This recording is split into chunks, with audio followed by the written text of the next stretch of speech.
Hello friends, રોજ એકને એક ખાઈ કંટાળી ગયા છો તો આજની આ રેસીપી ટ્રાય કરો જે એકદમ ઓછા તેલની છે.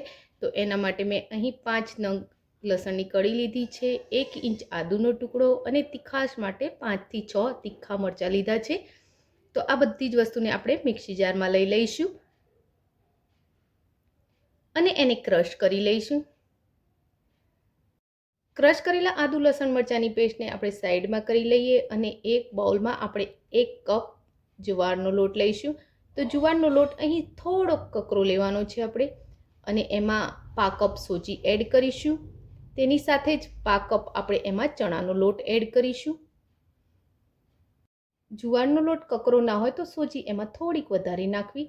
હવે એમાં અડધો બાઉલ આપણે દહીં એડ કરીશું અને જે આદુ લસણ મરચાંની પેસ્ટ રેડી કરી હતી એ પણ એડ કરી લઈશું. ત્યારબાદ એમાં 5 ચમચી જેટલી હિંગ એડ કરીશું અને સ્વાદ મુજબ મીઠું એડ કરીશું. હવે આપણે એમાં જરૂર લાગે એ પ્રમાણે પાણી એડ કરીશું અને તેને સારી રીતે હલાવી મિક્સ કરી લઈશું. તો પહેલાં આપણે થોડુંક પાણી એડ કર્યું છે, જરૂર લાગે એ પ્રમાણે બીજું પણ પાણી એમાં એડ કરીશું. આ નાસ્તો એટલો સ્વાદિષ્ટ બને છે, જો આ તમે નથી ખાધું તો સમજો તમે કાંઈ જ નથી ખાધું.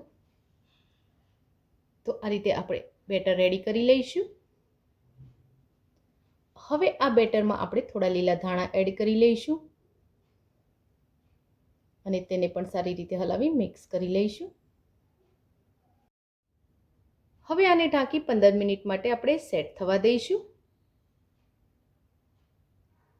અને 15 મિનિટ બાદ ખોલી અને હલાવી લઈશું.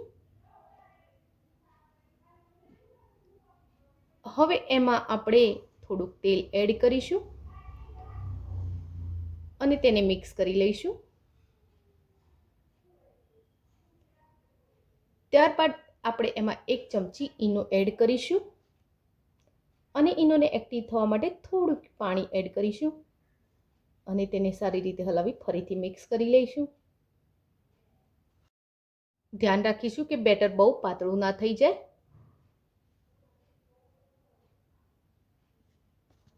તો હવે આપણે આને ઢોકળિયાની પ્લેટમાં લઈ લઈશું. તો પ્લેટને મેં પહેલેથી ઓઇલથી ગ્રીસ કરેલી છે. તો અડધું બેટર આપણે એમાં કાઢીશું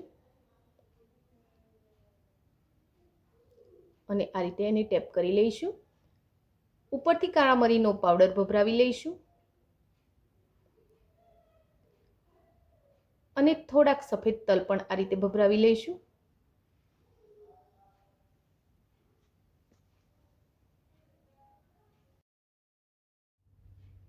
ત્યારબાદ આપણે આ પ્લેટને ઢોકળિયામાં મૂકી દઈશું. તો મેં અહીં ઢોકળિયામાં પહેલેથી પાણી ગરમ થવા મૂકેલું છે અને પાણી ગરમ પણ થઈ ગયું છે. હવે આને ઢાંકી ફૂલ ગેસ પર આપણે 15 મિનિટ માટે ચડવા દઈશું.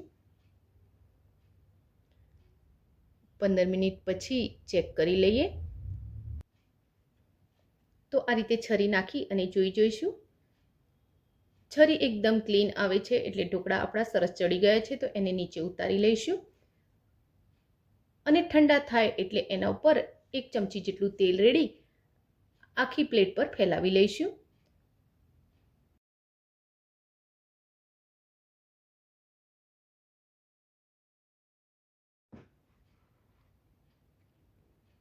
હવે એના પીસ રેડી કરીશું. તો કાપતાની સાથે જ ખબર પડે છે કે આપણા ઢોકળા એકદમ સ્પંજી બન્યા છે. અને આ જ રીતે આપણે બીજી પ્લેટ પણ રેડી કરીશું.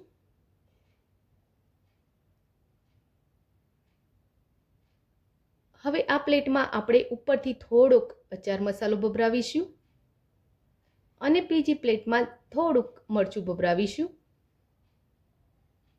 તો આ રીતે આપણે બંને પ્લેટો રેડી કરવાની છે.